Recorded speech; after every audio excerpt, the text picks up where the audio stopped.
Alright guys, I am back with my first of many videos today probably. There's a lot of stuff I want to get up.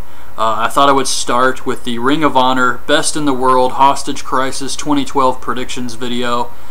I am going to watch this show. I paid for Border Wars and I wasn't able to watch it live. So they're giving us Best in the World for free as compensation. And I think that's fair compensation. However, I'm not really sure after Showdown in the Sun and Border Wars if I would have bought this show or not. So I am glad they're giving us Best in the World. We can see if the streaming is up to code now. It's just, I was looking it up online. They got this new company they're working with. They got an engineer on standby in case anything goes wrong. So I have high hopes for the show, and I'm really hoping that they come through this time. They cannot afford for this to fail and have streaming issues. So hopefully everything comes through for Best in the World, and then the next pay-per-view I'll gladly pay for.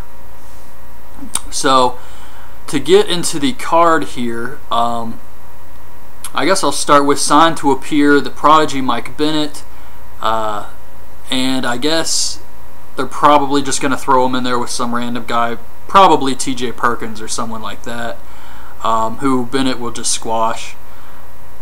I don't mind Bennett. I think he's a good heel, and I think he definitely has a WWE look to him.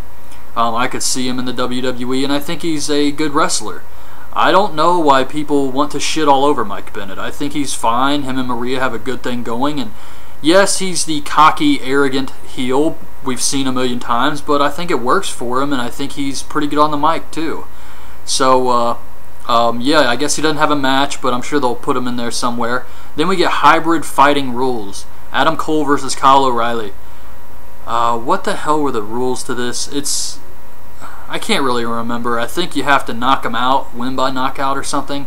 But we've seen this match before, and that was one of my problems with this card. Is normally I'm pumped for these Ring of Honor shows.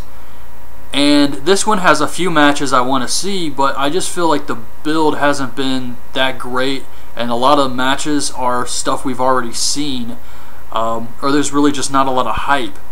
And so I'm kind of going into this show, I know the wrestling's going to deliver. I know after the show I'm probably going to be amazed and be like, oh, that was awesome. But as far as just interest going in, I don't really have that much for the show, which is unusual for me. So yeah, that's just kind of strange, but it's kind of Davey Richards, Eddie Edwards sometimes when a show's gone on for a really long time and the fans are getting burned out, and you get an awesome match with those guys and they go in and it starts slow, the crowd's not into it, but the match is just so good it brings the fans back to life. That's kind of how I feel about this show. I think it's going to be one of the shows where people aren't really expecting a lot, and then it's just going to deliver big time. That's what I'm hoping for anyways. However, for this match, I'm going to say Adam Cole goes over. He's been on a winning streak. I really like Cole. I really like O'Reilly too. I think O'Reilly's really stepping his game up on commentary. He's trying to get better on the mic, and he's a great wrestler. But for this, I'm going to have to go with Cole because they are pushing him as the future star of Ring of Honor. So let me scroll up here. Then we get the Grudge Tag Team match. Jay and Mark Briscoe versus the Guardians of Truth with Truth Martini.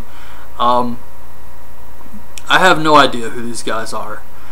All I know is Truth has been hyping these guys up big time, saying that you're going to run for the hills or run for cover if you find out who these guys are.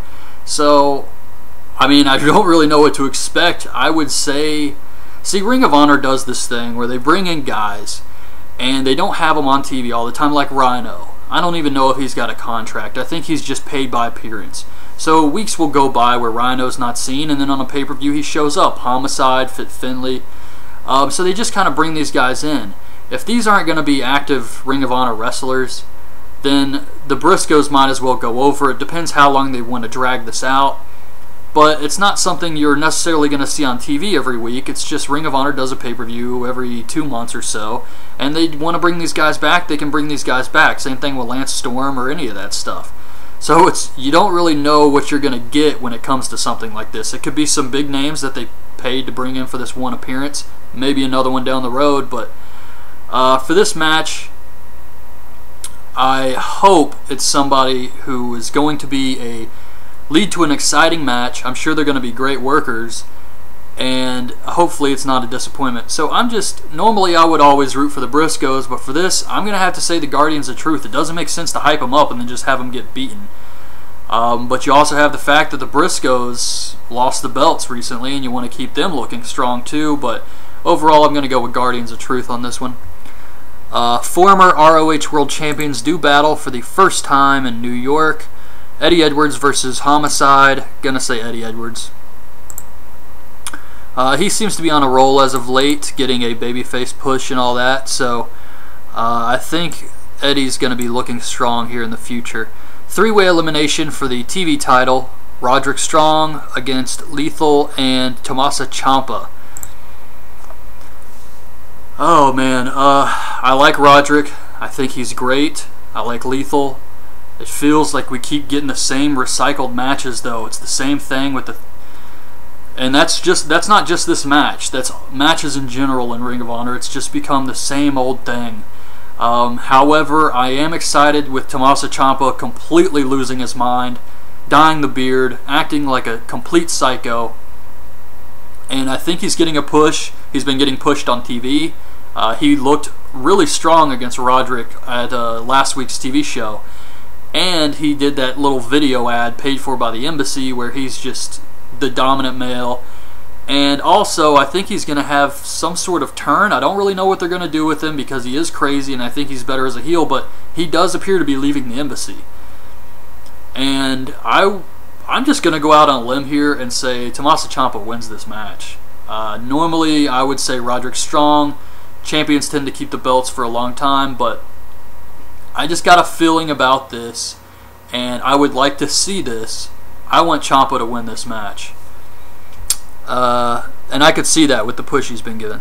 Special challenge match, Fit Finlay versus Michael Elgin. This is another one, depends how long they want to use Finlay for. They had Finlay lose to Roderick at Border Wars, and are they going to have Elgin beat him here too? I mean, they're really pushing Elgin as a new monster. I think he's going to turn babyface, leave the House of Truth. So I don't think they're going to have him just lose here.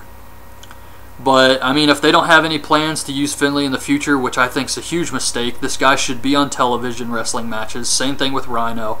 But if they don't plan to use him, even if they do plan to use him, I'm just going to say Elgin wins. I think he can get a lot more out of winning this match than if Finlay wins and then Elgin beats him again later. Elgin's been on a great streak. He's been having fantastic matches. The guy is insanely strong.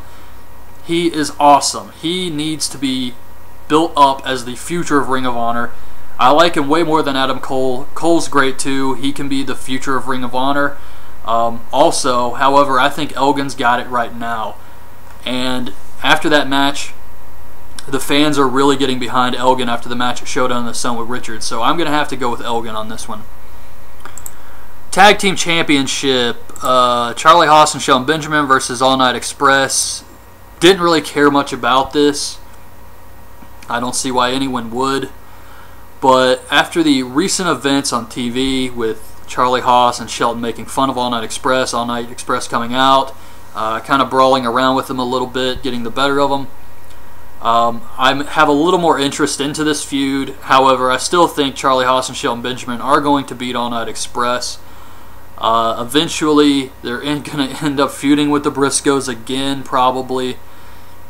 I don't know why they did this, put the belts on these guys. It just doesn't make any sense. I guess because maybe they want to do more with All Night Express and Briscoes are babyfaces, they're babyfaces, but I mean, I just have a feeling this is all going to come right back to World's Greatest Tag Team versus the Briscoes, and I really do not ever need to see that again, nor have any desire to see it.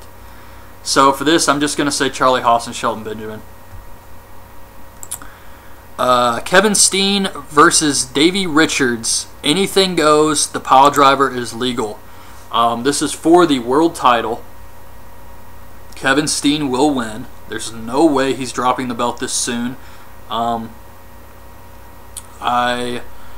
think this is going to be a fantastic match. I like the Border Wars match, but I think Kevin Steen really shines when it's anything goes.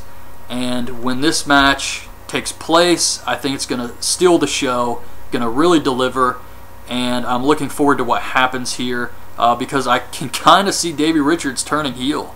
He looks like he's starting to lose his mind a little bit. He's acting heelish in his match on TV, Richards versus Edwards 4. Davey was definitely kind of acting like a heel in that match, despite shaking Eddie's hand at the end. So I'm not really sure what's going to happen with that, but I would expect Kevin Steen to win the match, and I would not be surprised at all. So yeah, I think Kevin Steen's going to have the belt for a while now. So yeah, those are my predictions for Best in the World 2012. I hope you guys liked the video. Pay-per-view is Sunday at 5 in the afternoon. And leave your thoughts and predictions on the show in the comments below. And thanks for watching.